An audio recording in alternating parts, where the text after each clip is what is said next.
요한복음 3장 1절부터 8절 말씀. 그런데 바리새인 중에 니고데모라 하는 사람이 있으니 유대인의 지도자라. 그가 밤에 예수께 와서 이르되 랍비여 우리가 당신은 하나님께로부터 오신 선생인 줄 아나이다. 하나님이 함께 하시지 아니하시면 당신이 행하시는 이 표적을 아무도 할 수 없음이니이다. 예수께서 대답하여 이르시되 진실로 진실로 내게 이르노니 사람이 거듭나지 아니하면 하나님의 나라를 볼 수 없느니라. 니고데모가 이르되 사람이 늙으면 어떻게 날 수 있사옵나이까? 두 번째 모태에 들어갔다가 날 수 있사옵나이까? 예수께서 대답하시되 진실로 진실로 내게 이르노니 사람이 물과 성령으로 나지 아니하면 하나님의 나라에 들어갈 수 없느니라. 육으로 난 것은 육이요 영으로 난 것은 영이니 내가 네게 거듭나야 하겠다 하는 말을 놀랍게 여기지 말라. 바람이 임의로 불매 네가 그 소리는 들어도 어디서 와서 어디로 가는지 알지 못하나니 성령으로 난 사람도 다 그러하니라. 좋은 날입니다. 성령님께서 오늘도 여러분들의 심령 가운데 큰 은혜와 평강으로 함께하여 주시기를 주님의 이름으로 축복합니다. 우리는 지난주까지 니고데모와 예수님의 대화를 통해서 거듭남이란 무엇인가, 거듭남의 정의와 그리고 거듭남의 본질 이런 부분들을 살펴보았습니다. 거듭남은 무엇입니까? 거듭남은 죄와 허물로 말미암아 죽은 사람을 하나님께서 다시 태어나게 하시는 것을 거듭남이라고 합니다. 예수님께서는 그것을 물과 성령으로 나는 것이다 그렇게 설명을 하셨는데요. 물이라고 하는 것은 정화하는 것입니다. 우리의 죄를 씻어주시는 사역을 행하시는 것이며 또한 성령이라고 하시는 것은 우리 안에 내적인 회복을 주시는 것인데 그것은 우리 안에 새 영과 새 마음을 주셔서 돌 같은 우리의 마음을 부드럽게 하셔서 하나님을 알게 하시고 뿐만 아니라 우리 안에 성령을 내주하게 하심으로 말미암아 하나님의 깊으신 뜻을 이루어갈 수 있도록 우리를 인도해 주신다라는 그것이 바로 우리 안에 거듭날 때 일어나는 일입니다. 자, 오늘은 거기에 이어서 거듭남의 속성에 대한 부분들을 같이 한번 살펴보려고 합니다.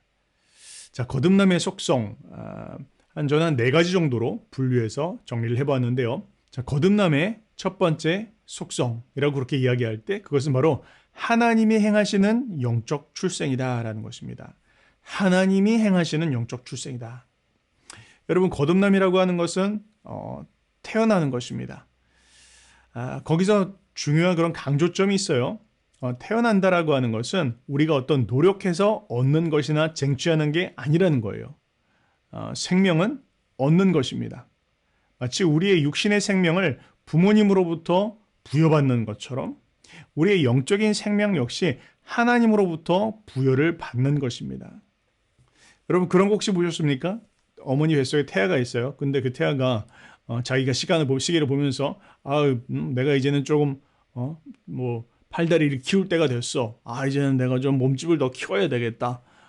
그러다가 똑똑똑똑 어머니 배를 두드리면서 어머니 저 미역국 좀 끓여 놓으셨습니까? 따뜻함을 받아 놓으셨습니까? 이러면서 아이가 태어나는 거 보셨습니까? 전혀 그렇지 않죠. 어머니는 산모는 10달 동안 그냥 고생을 합니다.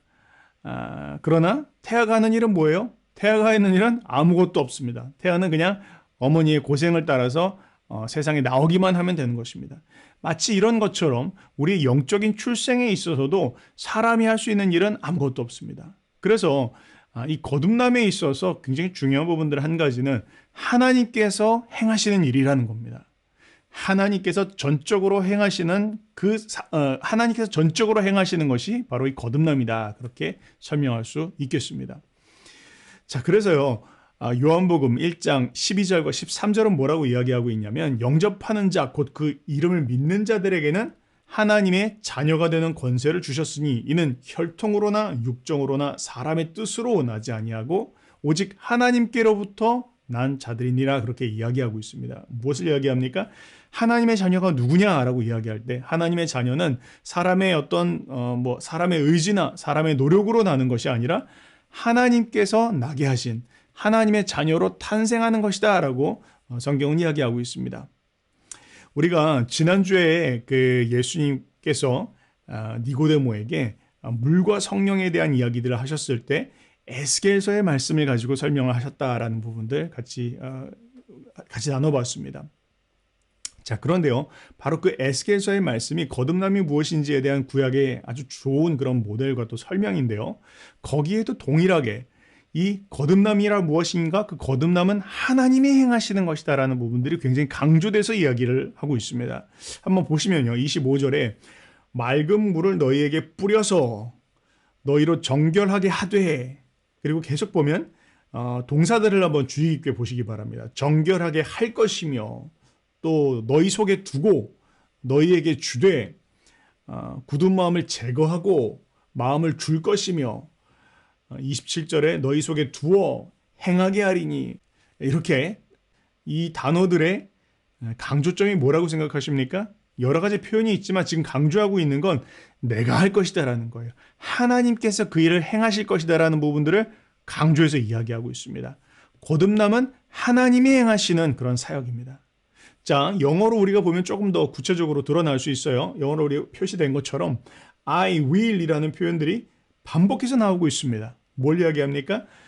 거듭남이라고 하는 것은 하나님의 결단이요, 하나님의 의지요, 하나님이 주도적으로 행하시는 것이다라는 것입니다. 그렇습니다. 우리가 영적으로 거듭나는 것, 새롭게 태어나는 것, 이것은 우리가 할 수 있는 일이 아닙니다. 우리가 하고 싶다고 되는 것도 아니고, 또 우리가 누구에게 시켜줄 수 있다고, 주고 싶다고 줄 수 있는 것이 아닙니다. 그것은 전적인 하나님의 소관입니다.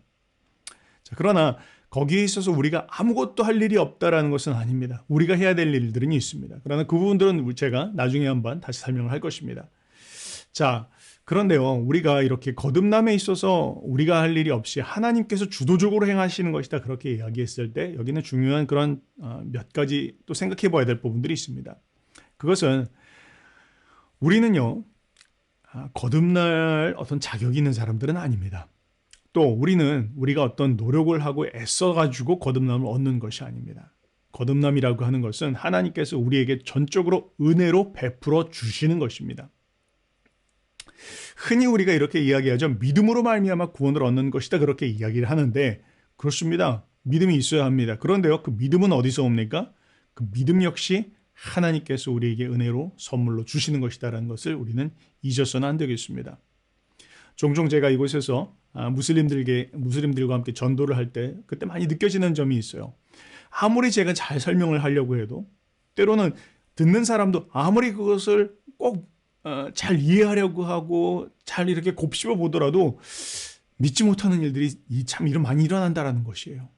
그게 어떤 사람이 설명을 잘해서라든지, 혹은 저 사람이 어떤 그것을 안 들으려고 한다든지, 이런 걸 떠나서 곰곰이 살펴보니까 믿음이라고 하는 것은 정말 하나님께서 선물로 주시는 것이구나라는 것들을 참 많이 생각하게 됩니다. 그러고 보니까 우리가 믿게 된 것, 이것도 하나님께서 은혜로 선물로 주시지 않고선 우리가 믿을 수 없었겠구나라는 것들을 더 깊이 생각해 보게 됩니다. 자, 이런 것처럼요, 우리가 하나님께서 우리에게 거듭남을 주신다라는 것, 우리에게 영적 생명을 주신다는 것, 그것은 전적인 하나님의 은혜에 속한 일이라는 것을 우리는 잊지 말아야 할 것입니다. 그런데 종종 우리는 이런 걸 잊어버리죠. 이런 일들을 잊어버릴 때 어떤 일들이 발생합니까? 감격이 사라집니다. 또 감사가 사라집니다. 기쁨이 사라집니다. 마치 신앙생활이라고 하는 것이 마치 나의 어떤 의무로만 느껴집니다. 내가 해야만 되는 것, 안 하면 안 되는 것, 이러면서 점점 형식적으로 또 외식적으로 종교적인 생활로 빠져드는 그런 모습들을 볼 때가 있습니다. 참 안타깝습니다. 그래서 우리는 이것을 회복해야 합니다. 하나님께서 우리에게 나를 거듭나게 하신 것, 하나님께서 전적으로 나에게 베풀어 주신 은혜다라는 것을 우리는 잊어서는 안 될 것입니다. 제가 예수님을 처음 믿었을 때 대학생 때인데요. 그때 제가 이렇게 돌아보면서 처음엔 참 의아하고 또 궁금한 부분들이 있었습니다. 그것이 뭐였냐면, 왜 하나님께서 나를 택하셨을까? 왜 하나님께서 나를 구원해 주셨을까? 저는 이것이 참 궁금했습니다. 다른 저보다 더 착한 사람들도 많이 있고 더 바르게 사는 사람들도 많이 있는데 왜 하나님께서 나와 같은 사람을 구원해 주셨을까? 곰곰이 제가 제 안에 무언가가 있을까 한번 생각해 보니까 결론은 아무것도 없더라는 것입니다. 하나님께서 그냥 무조건적으로 나를 택해 주신 것이다. 성경에 보니까요. 요한복음 15장 16절은 이렇게 이야기하고 있습니다. 너희가 나를 택한 것이 아니요 하나님이 너희를 택하여 세우셨나니 그렇게 이야기하고 있습니다. 그렇습니다. 우리가 하나님을 찾은 것이 아니었습니다. 우리가 하나님을 택한 것이 아니에요. 방황하고 있고 또 죄 가운데 있는 우리를 하나님은 찾아오셨습니다. 우리를 택하시고 찾아오시고 우리를 거듭나게 하신, 우리에게 영적인 생명을 주신 것, 이거 전적인 하나님의 은혜에 속한 것이다라는 것을 잊어서는 안 될 것입니다. 그래서 거듭남의 첫 번째 속성이 무엇이냐라고 이야기할 때 그것은 바로 거듭남은 하나님이 행하시는 영적인 출생입니다. 자, 이제 두 번째로 넘어가서 거듭남이 무엇입니까? 라고 그렇게 이야기할 때 거듭남의 속성 두 번째는 거듭남은 근본적인 변화다라는 것입니다. 자, 여러분, 거듭남은요, 어떤 삶의 변화라든지, 삶의 개선이라든지, 혹은 뭐 개혁이라든지 이런 것이 아닙니다. 어떤 사람들은 이렇게 이야기를 해요. 거듭나지 않더라도 우리가 충분히 하나님의 뜻을 따라서 또 하나님의 선하신 뜻이 무엇인지를 알고 또 그렇게 살 수 있다. 그렇게 이야기하는 사람들이 있습니다. 자, 그러나 여러분, 어떤 개선하는 것이다라든지 개선하는 거나 어떤 계도하는 것이다라든지 이런 것은요, 그것은 거듭남이 아닙니다. 거듭남은요, 사람의 근본적 영적인 본성 자체가 변화되어지는 것이에요. 사람이 바꿀 수 있는 것이 아닙니다. 또 겉으로만 뭔가 이렇게 바꾸려고 흉내내는 것이나 뜯어고치는 것이 아니에요. 본질적인 부분들에 있어서 변화가 일어나는 것을 거듭남이다 그렇게 이야기합니다. 고린도 후서 5장 17절 말씀 아마 많은 분들이 외울 것인데요. 그런즉 누구든지 그리스도 안에 있으면 새로운 피조물이라. 이전 것은 지나갔으니 보라 새 것이 되었도다 그렇게 이야기합니다. 새로운 피조물이 된다는 것입니다. 완전히 새로운 피조물이 돼서 이전과 같지 않은 그런 모습으로 하나님께서 우리를 근본적으로 변화시키는 것을 거듭남이다 그렇게 이야기합니다. 그렇습니다. 우리가 성령으로 말미암아서 거듭나게 됐을 때 우리는 새로운 피조물이 됩니다. 이것은 우리 안에 새로운 기질 그리고 또 새로운 능력 또 우리 안에 새로운 어떤 경향들을 우리 마음 가운데 불러일으킵니다. 그래서 하나님과 더불어 살기를 원하는 마음이 일어나게 하고 하나님의 뜻을 추구하고자 하는 그런 마음들을 하나님께서 우리 마음 가운데 계속해서 부어넣어 주시는 사건, 그것이 바로 거듭남이다 그렇게 이야기할 수 있습니다. 나중에 이 거듭남 시리즈 가장 뒷부분에 우리가 거듭남의 결과는 무엇인가에 대한 부분들을 다룰 것인데요. 그때 같이 이야기를 하겠지만 이렇게 거듭난 사람들의 마음에는 변화가 일어납니다. 죄를 깊이 깨닫고 돌이킵니다. 그리고 또 그 죄악 가운데 있을 때 십자가에 나가서 자신의 죄를 씻습니다. 또 하나님께서 우리의 죄를 용서해 주심으로 말미암아 깊은 감사 가운데 거합니다. 그 이외에도 그 죄에서 자유함을 얻은 사람은 계속해서 하나님의 말씀을 알기를 원하고 또 계속 기도하면서 자신의 삶이 죄 가운데로 돌아가지 않도록 애를 쓰고 노력하면서 더 깊은 신앙 가운데 나아가는 그런 모습들을 볼 수 있습니다. 이것은요, 이처럼 하나님께서는 우리 가운데 새 마음과 새 영을 주셔서 본질적인 차원에서의 우리 안에 변화를 일으키신다는 것을 볼 수 있습니다. 이전에는 우리 거듭나지 않은 사람은 자기만을 생각합니다. 이 기적입니다. 또 타인에 대해서 생각하지 않고 하나님에 대해서 까마득히 잊어버리고 살아갑니다. 그러나 하나님께서 우리를 거듭나게 하셨을 때 우리는 우리의 중심으로부터 하나님에 대한 관심과 하나님 앞에 나가려고 하는 그런 마음과 죄를 미워하는 마음과 또 주변에 있는 사람들과 이웃을 섬기고 사랑하고자 하는 그런 마음들을 하나님께서 부어주신다는 것입니다. 이게 어떤 교육으로 되는 것입니까? 혹은 어떤 계도로 되는 것입니까? 아니, 그런 것이 아닙니다. 이것은 하나님께서 우리 안에 근본적인 마음을 주셔야만 가능한 것이다 라고 이렇게 이야기할 수 있습니다. 저도요, 참 예수님 믿기 전에는 참 그런 모습들이 많았어요. 좀 부끄러운 이야기지만 저는 친구들과 함께 어울려서 술을 마시고 또 친구들을 꼬셔서 춤을 추러 다니고 이런 방탕한 삶을 살았습니다. 그런데요, 거듭나고 나니까 제 가운데 변화가 찾아왔습니다. 더 이상 그렇게 하고 싶지 않더라고요. 이전까지는 그렇게 달콤하고 그렇게 재미있고 그렇게 시간 갈 줄 몰랐던 죄를 짓는 일들이 이제는 더 이상 어떤 흥미도 일어나지 않는 것들을 보았습니다. 하나님께서 제 안에 본질적인 변화를 일으키신 것이죠. 친구들이 물어봤어요. 너 정신 나간 거 아니야? 너 혹시 돈 거 아니야? 네, 맞습니다. 저 돈 거 맞습니다. 근데 하나님을 향해서 돌았습니다. 그리스도를 향해서 돌았습니다. 그 변화가 하나님께서 내 마음 가운데 부어주신 근본적인 변화다라는 것입니다. 자, 이것이 거듭날 때 우리의 삶 가운데 일어나는 일들입니다. 자, 그런데요, 그 말이 우리가 거듭난 이후에도 그렇다면 절대로 죄도 짓지 않고 또 완벽한 사람이 되어지느냐? 그것은 또 하나 아닙니다. 그래서 우리가 거듭남이란 무엇인가라고 이야기할 때 거듭남의 속성 세 번째는 거듭남이라고 하는 것은 영적 성장의 시작이다 또한 그렇게 이야기할 수 있습니다. 자, 거듭난 사람도 죄를 범할 수 있습니다. 그리고 종종 심각한 죄에 일시적으로도 빠질 수 있습니다. 자, 그러나 다만 이렇게 거듭난 사람은 죄에 빠졌더라도 회개합니다.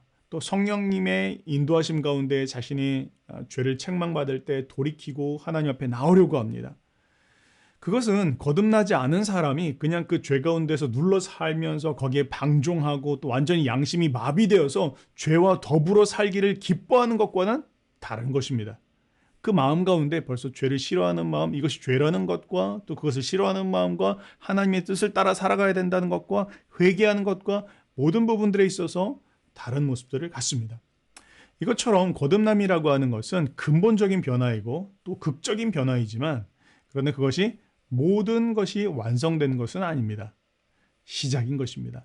영적 성장의 시작점이 바로 거듭남이다. 그렇게 이야기할 수 있겠습니다. 그래서 하나님 앞에 나갈 때까지 계속해서 성화의 삶을 시작하는 것이 바로 이 거듭남이다. 그렇게 우리는 이야기할 수 있겠습니다. 여러분, 어린아이가 처음에 태어났을 때 태어나자마자 완숙하고 성숙한 그런 모습으로 태어나는 거 보신 적 있습니까? 그렇지 않죠. 어린아이가 태어났을 때 실수도 많이 하고 넘어지기도 많이 합니다. 잘못 판단을 하기도 합니다. 그러나 그런 시행착오를 통해서 결국 그 아이는 성숙한 어른으로 자라나가는 모습을 보게 됩니다. 그와 마찬가지로 거듭남은 하나의 시작에 불과합니다. 그것이 전부가 완성된 건 아닙니다. 영적 성장이 이제부터 시작되어진다는 것을 의미합니다. 하나님께서 우리 가운데 주신 새 마음과 새 영으로 또 주님께서 우리 마음 가운데 두신 그분의 성령으로 말미암아 우리는 매일 그분과 동행하며 그분의 음성을 들으며 그분을 따라 살기 시작할 때 우리가 점점점 신의 성품에 참여하는 자로서 나가게 된다라고 성경은 이야기하고 있습니다. 자, 이것처럼요, 거듭남이라고 하는 것은 영적 성장의 시작입니다. 자, 이제 마지막으로 네 번째가 있는데요. 거듭남이란 무엇일까? 거듭남의 속성 네 번째는 거듭남이라고 하는 것은 아주 신비로운 것입니다. 예수님께서도 말씀하셨죠. 요한복음 3장 8절에 바람이 임의로 불매 내가 그 소리는 들어도 어디서 와서 어디로 가는지 알지 못하나니 성령으로 난 사람도 다 그러하니라. 자, 본질적으로 거듭남이라고 하는 것은 눈에 보이지 않는 아주 신비로운 일입니다. 거듭남이라고 하는 것은 내가 거듭났다는 것은 알죠. 그러나 내가 어떻게 거듭났는가에 대한 부분들은 알 수 없습니다. 하나님께서 어떤 신비로운 방법으로 나를 거듭나게 하셨는지 모두가 다 설명할 수 없습니다. 그것은 마치 바람이 붑니다. 낙엽이 떨어져요. 또 바다 위에 잔잔한 물결이 칩니다. 그런 모습들을 보면서 바람이 불었구나라는 것은 알지만 실제로 바람이 어디에 있는지 우리가 알 수 없는 것과 마찬가지입니다. 어디서 불어서 어디로 가는지 우리는 알 수가 없습니다. 단지 바람이 분 이후에 그것에 따른 결과와 현상들만 우리가 볼 수 있는 것뿐입니다.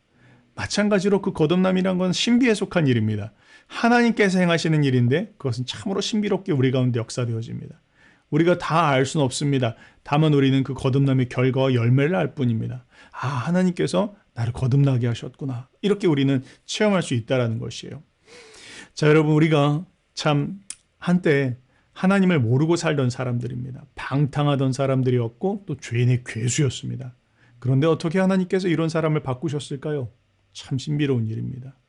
하나님을 몰랐고 하나님을 등졌고 하나님을 믿는 사람들을 핍박하던 사람이었습니다. 그런데 하나님께서 어떻게 이런 우리를 찾아오셔서 우리에게 새로운 생명을 주셨는지, 어떻게 그 일을 행하셨는지, 어떻게 우리의 이 완고하고 강팍한 마음들을 변화시켜 주셨는지 모두 알 길은 없습니다. 그래서 거듭남이라는 건 참 신비로운 일입니다. 우리가 사도 바울을 잘 알고 있습니다. 사도 바울은 예수님을 믿던 사람들을 핍박하던 사람이었습니다. 근데 그가 그 다메섹 도상에서 예수님을 만났을 때 그가 그곳에서 거듭난 것입니다. 거듭났을 때 그는 이방인을 위한 복음 전파의 도구로서, 그릇으로서 하나님 앞에 부름받게 되었습니다. 어떻게 사도 바울과 같은 사람을 하나님께서 바꾸셨을까? 참 알 길은 없습니다. 그러나 하나님의 신비에 속한 일입니다. 이렇게 거듭남이라고 하는 것은요, 하나님의 신비로운 일인데요. 그래서 우리는 더 하나님 앞에 감사할 수밖에 없는 것 같습니다. 자, 오늘 이렇게 거듭남에 대한 부분들 여러분들과 함께 거듭남이란 무엇인가 지난주에 이어서 오늘도 함께 이렇게 살펴보았습니다. 제 간증으로 마무리를 했으면 좋겠는데요.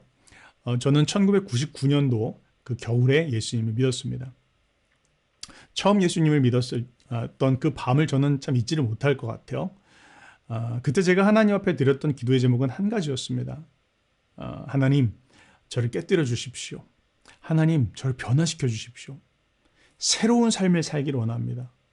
이전과 같은 삶을 반복하고 싶지 않아요. 하나님, 하실 수 있다면 저에게 새로운 삶을 허락해 주십시오. 제가 그때 그렇게 기도했던 것이 기억이 납니다. 참 이전까지에 그렇다고 해서 뭐 노력하지 않았던 건 아니었어요. 애를 쓰고 바르게 살려고 하고 똑바로 살려고 하고, 그러나 사실은 무엇이 바른 것인지 그런 것인지도 기준이 없었고, 또 설사 알았다 할지라도 그것이 오래 가지 못했습니다. 계속 그것이 반복되면서 더 깊은 절망 가운데, 죄책감 가운데 빠져들었습니다. 그런데 그날 마치 저의 인생을 붙잡고 있었던 죄의 사슬과 같은 것이 떨어져 나가는 것을 경험하였습니다. 죄에서 자유함이 무엇인지를 하나님께서 경험케 하신 겁니다. 주관적인 체험이라서 그것을 다 이야기할 수는 이것이 다 모두에게 일어난다라고 이야기할 수는 없을 것 같습니다. 그러나 하나님께서는 저에게 또 그런 일들을 경험하게 하셨습니다. 그 이후에 참 하나님께서는 제 안에 뭔가 변화를 주셨습니다. 뭐라고 설명할 수는 없지만 주님은 제 마음속에 하나님을 알기를 원하는 마음을 부어주셨어요. 하나님을 사모하는 마음을 부어주셨습니다. 성경을 읽고 싶은 마음, 찬양하고 싶은 마음, 기도하고 싶은 마음, 예배에 참석하고 싶은 마음, 이런 마음들이 마음 가운데 불일 듯 일어나기 시작했습니다. 또한 내 삶을 드리기를 원하는 마음들을 하나님께서 주셨습니다. 하나님의 뜻을 따라 살고자 하는 그런 마음들을 하나님 불어넣으셨습니다. 나중에 보니까 그것이 거듭남이었구나라는 것들을 깨닫게 되었습니다. 제가 이 말씀을 드리는 이유가 있습니다. 여러분, 거듭남이라는 것이 있습니다. 또한 우리는 하나님께서는 우리가 거듭나기를 원하십니다. 또한 우리가 거듭났을 때 우리에게 새로운 생명이 주어집니다. 그런 것이 여러분들에게, 또 저와 여러분들에게 선물로 주어지기를 주님의 이름으로 축복합니다. 오늘 이제 이 설교를 들으시고 여러분들 마음 가운데 하나님께서는 지금 나에게 말씀하시는 것 같다, 그런 마음에 감동이 있으신 분들은, 만약 여러분들이 거듭난 분이라면 하나님께서 나에게 이 은혜의 선물로 주신 거듭남으로 인하여 감사드립니다. 제 삶을 들여 하나님의 기쁘신 뜻을 이루어드리기를 원합니다. 이렇게 기도하였으면 좋겠습니다. 또 거듭나지 않은 분들이라면 거듭남이 있다라는 것들을 깨달으실 수 있기를 바랍니다. 그리고 또 하나님 앞에 나아가 기도했으면 좋겠습니다. 하나님, 내 삶이 새롭게 시작할 수 있다면 거듭나기를 원합니다. 그리고 하나님께서 나에게 새로운 생명을 주셔서 새로운 시작을 하게 하여 주시옵소서. 이전과 같지 않은 새로운 피조물 되게 하여 주셔서 이제는 하나님을 알고 또 하나님을 따르는 삶을 살 수 있도록 나의 걸음을 인도하여 주시옵소서. 그렇게 기도하실 수 있기를 주님의 이름으로 축복합니다.